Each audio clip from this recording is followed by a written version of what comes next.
Tes 12, tes 12. Halo teman-teman semua, balik lagi di channel Gus Ali. Jadi kali ini kita akan bahas geber-geber lisensi.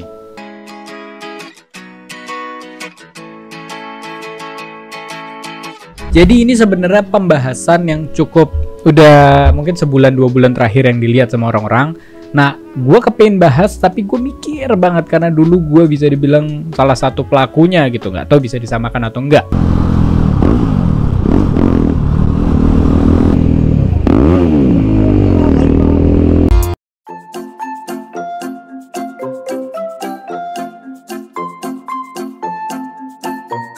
Jadi kita bisa ngeliat sekarang di Senayan City, di parkiran moge, terutama di Senayan City, itu banyak sekali motor, banyak sekali anak moge yang baru maupun yang lama, yang muda maupun yang tua, yang cowok maupun cewek, mudah-mudahan gak ada transgender.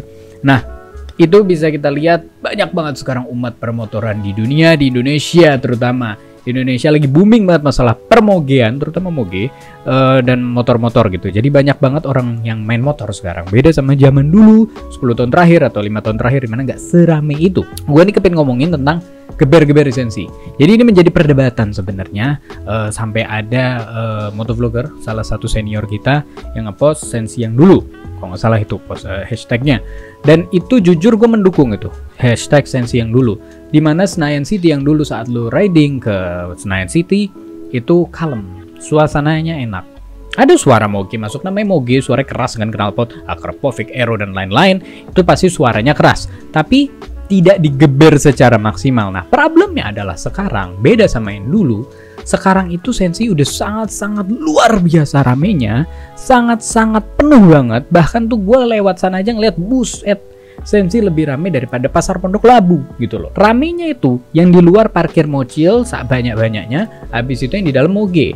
Nah, yang moge dulu parkiran sensi itu masuk ke kanan, parkir di situ. Sekarang disuruh ke belakang kalau nggak salah, dan penuh banget, benar-benar sepenuh itu. Sampai akhirnya ya namanya anak motor kumpul pasti akan ada yang berbeda hobi, berbeda tipe, berbeda cara berkendara. Habis itu kita sekarang ngelihat banyak sekali yang geber-geber sampai limit. Pertama itu ngerusak motor, kedua itu mengganggu sekitar menurut gue. Ini menurut gue suatu problem yang hal simple tapi jadi besar. Karena ini jadi perdebatan antara motovlogger satu dan lain gitu loh. Walaupun gue jujur pribadi gue mendukung untuk tidak geber-geber di sensi. Nah, kenapa nanti gue jelasin. Jadi kita lihat sekarang geber-geber sampai limit, sampai tuh bener-bener luar biasa deh suaranya. Suaranya bagus, gue akuin. Moge tuh suaranya rata-rata enak gitu loh, rata-rata.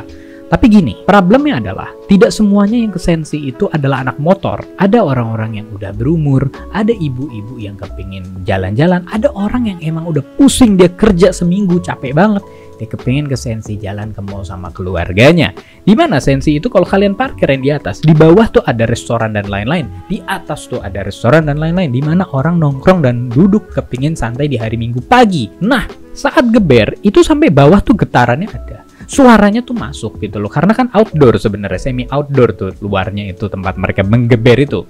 Nah, problemnya lagi sekarang sensi itu dikuasain sama anak-anak kecil, anak-anak yang emang datang ke sensi buat kayak car spotting gitu loh, cuma kepengen lihat gitu loh. Nah, itu dia nggak bang geber bang. Nah, yang punya motor jadi bingung, gue geber atau enggak nih, nggak enak gue. Oke, paham. Abis itu kan anak kecil, mereka dibolehin sama yang punya motor mau geber nggak. Itu suatu hal yang baik menurut gua. Lu mau geber silahkan, tapi kan namanya anak kecil nggak tahu, gas aja dibetot sama dia, vrrr, gitu kan, sampai akhirnya mengganggu sekitar. Nah, sekarang gua kepengen ngomongin kenapa gua tidak mendukung. Jadi gini, gue dulu pernah bikin konten namanya halal digeber, makanya tadi gue bilang mungkin gue bisa salah satu pelakunya. Dulu gue selalu menggeber pelawan arus, orang yang seenaknya di jalan raya, mobil-mobil apa, pokoknya motor semuanya gue geber. Pokoknya yang salah di jalan menurut gue geber gitu kan. Sampai satu momen halal digeber ini viral se-Indonesia, sampai di Facebook juga viral. Bukan gue yang ngepost, ada yang reposter, dia dapat duitnya, sial. Abis itu sampai akhirnya gue melihat ada beberapa, bukan motovlogger doang, ngikutin konten di mana bikin halal digeber ini. Sampai akhirnya berantem sama orang, sampai akhirnya bermasalah sama orang. Karena dulu gue kalau geber udah gue tinggal. Kalau yang lain geber diliatin terus sambil dikatain, jadi problem. Dan gue ngelihatnya, oh ini orang-orang pada ngikutin konten gue karena mereka dengan pakai hashtag halal digeber, Gus Ali halal digeber. Itu gue jadi mikir, aduh, konten yang gue buat nih, ini biarpun banyak viewsnya, tapi membawa dampak negatif. Sampai akhirnya gue stop. Halal digeber gue stop. Pada nanya, kenapa bang di stop? Gue jelasin, ada videonya, udah gue jelasin. dan di situ views gue langsung drop. Dan gak apa-apa, sampai sekarang gue masih konsisten gak mau ngupload itu lagi kompilasinya, tapi kadang di kejadian unik ada gue selipin sedikit. Nah, jadi gini, kenapa gue gak setuju geber-geber Zenzi? Pertama, yang jelas mengganggu, kedua ngerusak mesin, ketiga itu memberi efek negatif gitu loh. Jadi kita gini loh, sekarang sosial media itu sangat-sangat luas, yang lihat tuh bukan cuma orang dewasa tapi anak kecil. Yang kalian geber-geber sekarang, anak-anak kecil yang nanti bakal mereka punya moge juga, mereka bakal geber-geber juga di Zenzi maupun tempat lain. Jadi jangan cuma ngeliat di efek di Zenzi, tapi lihat seluruh Indonesia, dimana ini bakal luas. Sosial media itu dilihat 200 juta orang, yang Indonesia doang ya, 200 juta orang lebih ngeliatin sosmed gitu kan. Bayangin efek konten yang lo buat ngepost geber-geber Zenzi, yang nonton 1 juta, itu 1 juta kepala, 1 juta orang yang lihat gitu loh, menonton video itu. Berarti kan efeknya sangat-sangat masif. Oke, itu seru. Oke, itu merasa keren. Oke, itu ada kepuasan pribadi dan ada kebahagiaan yang diberikan ke anak-anak itu. Tapi coba pikirkan dampak negatifnya. Mengganggu sekitar. Sampai sekarang geber-geber aja sudah nggak boleh Zenzi, ditegur sama satpam.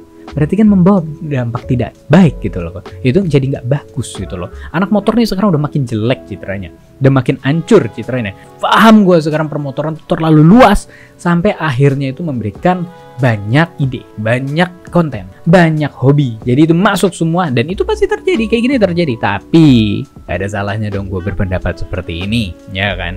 Ini sedikit pendapat gue aja, karena menurut gue ini problem gitu loh.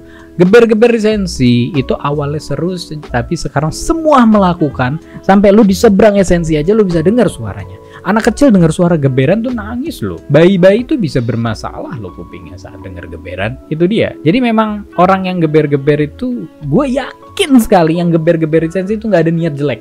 Yakin gue. Makanya nggak gue musuhin juga, nggak gue mau jelek-jelekin, nggak salah ya salah.